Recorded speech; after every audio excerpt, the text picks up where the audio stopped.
So we're going to start our tour of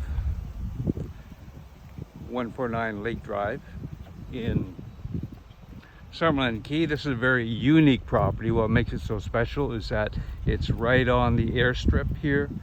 You can fly in, you can land your plane right here. As you can see on the other side of the runway, people have their garages underneath.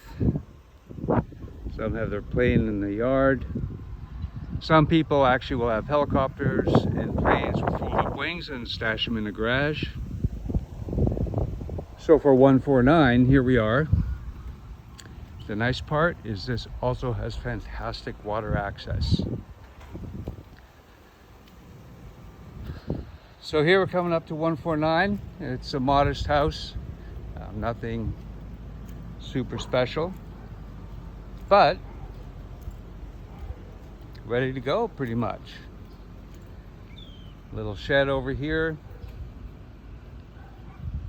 little dead end street.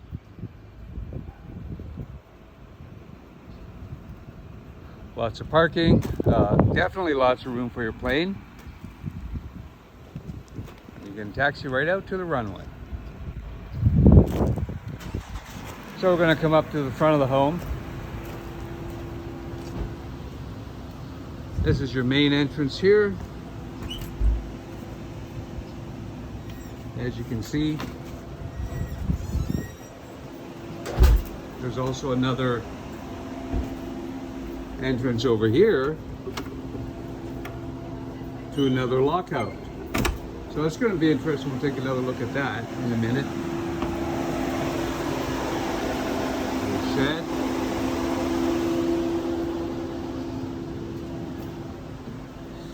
It has new windows, but they're not impact windows.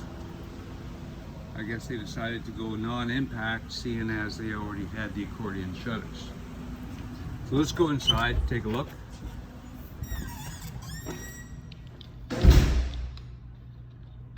So, very interesting,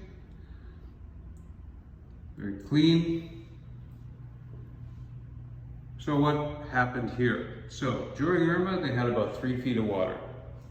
So that is approximately up to this level here. So what they did is they stripped it out and put hardy board all along. Kitchen's been replaced.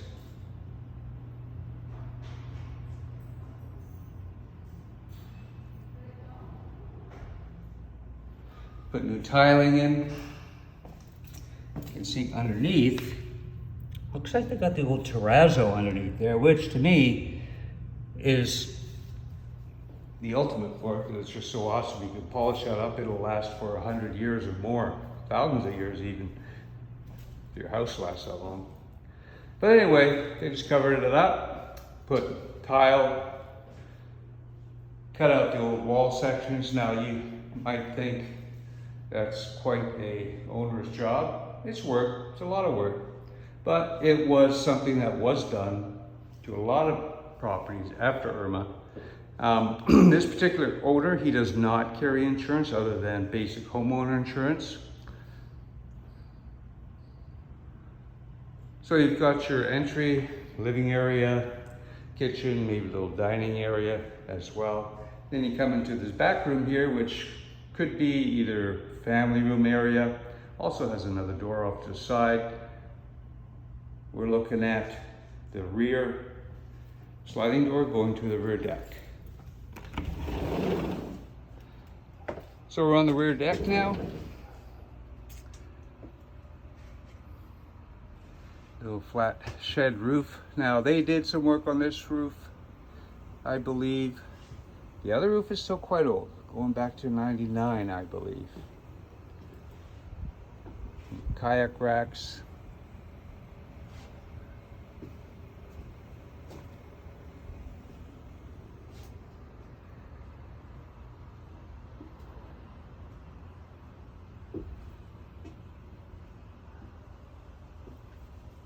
These are those new windows.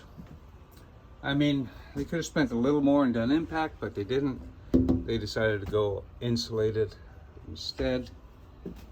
And there are accordion shutters on here. Now, whether or not these would qualify for a discount, I'm not so sure, because typically, depends on who the inspector is, but typically you would need to find a visible sticker on here somewhere, which nothing is really jumping out at me right now. So that's something you'd have to keep in mind. This door here doesn't appear to have any kind of rated protection at all. Anyway, that's not why we're here. We're here because this has an amazing lot. So you've got your own private plane access on the one side to the runway, not even a block away, half a block away. And then in the back, you have a seawall with very deep water dockage. It's got to be at least 5 foot control depth.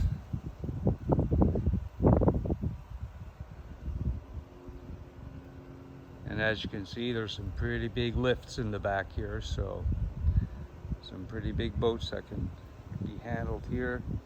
Here's your neighbors. Your neighbors have a pretty heavy duty size lift here, so do the ones there, ones over there, and so on and so forth down the street. So I really don't see any issue with putting a lift in here as well, provided that the seawall was in good enough condition, which, you know, that's part of the permitting and engineering process to find out. Sometimes what they'll do is they'll do some reinforcing for the buttresses that might be required for a lift. But all of that comes out in the wash when you do your permitting. Wide canal, deep canal. Okay, yard in the back. You could squeeze a pool in here, a little cocktail pool right over there. Will go really nicely. Covered outdoor area, you could screen that or tear it down and redo it. There's a gumbo limbo tree in the back here. It's a native tree and they don't like you to cut them, but this one's kind of overgrown. I should say they don't like you to cut them right down and get rid of them. But this one here needs a serious trim here to contain this guy. It's actually not in a bad location because it's pretty close to the property corner.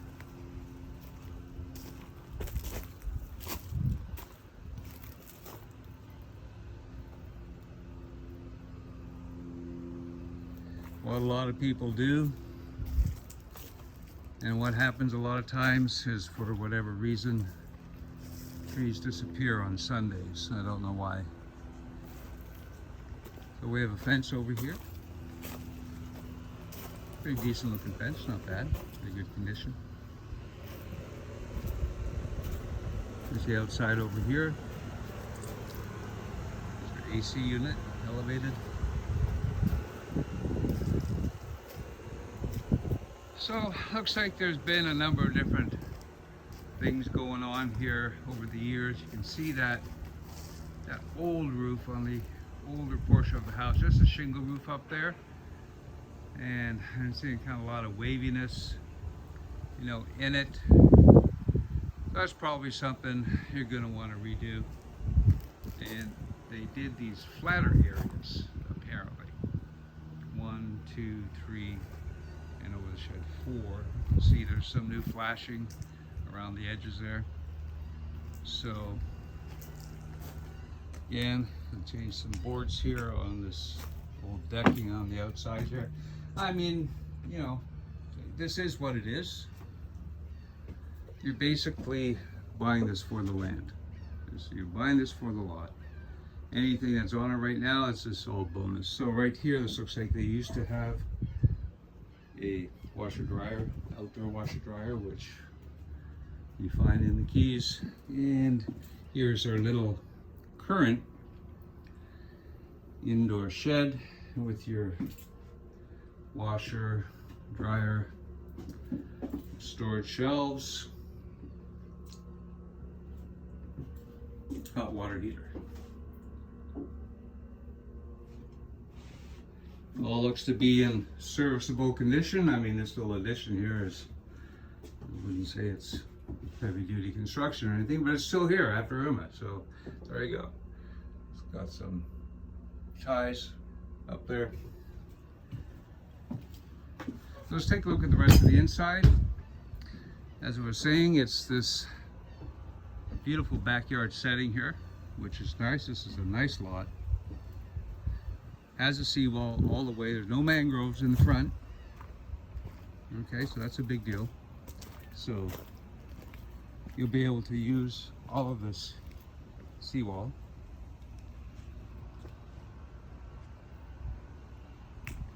So let's go back inside, take a look.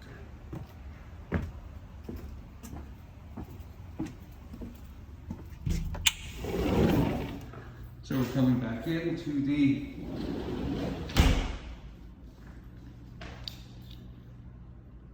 family room with heavy room here. Main living, dining, kitchen area.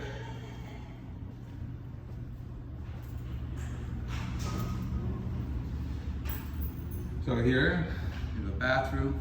I mean, they've done a job and they've cleaned it up inside here. I mean, you could come in here, you could use this property, you could rent it out. They were paying $2,200. It was a tenant that was living in here. They were paying $2,200. So this is all, I mean, it's not Ritz-Carlton, that's for sure, but if it's something decent enough. Laundry closet.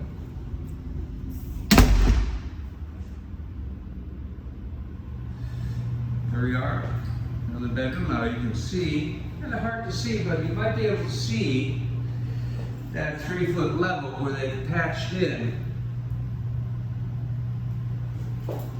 the new wall board where they stripped everything out. They put some new flooring down. Now over here, I'm looking at the water damage here. Now we don't know whether this is roof related or AC duct related. So it's going to be one or the other. I mean, it's very close proximity to the AC system, as you can see.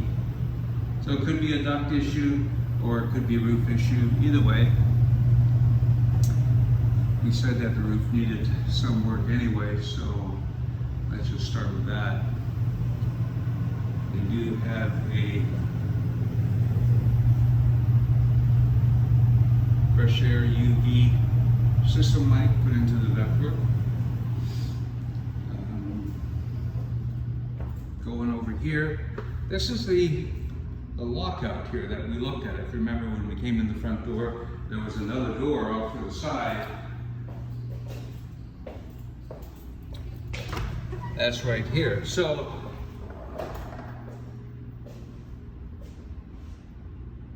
this could be its own little self-contained mother-in-law unit. Again, they've cleaned everything up, redid everything in here. And again, not Ritz-Carlton by any stretch, but it looks serviceable and it was rentable for a decent amount of money. So, the closet.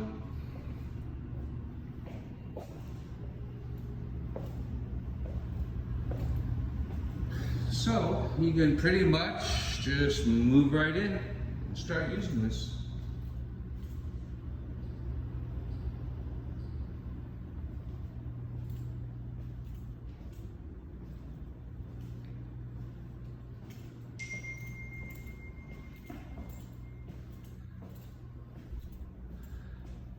So there you have it, your own waterfront, deep water dockage on one side and your own airport half a block in the front yard.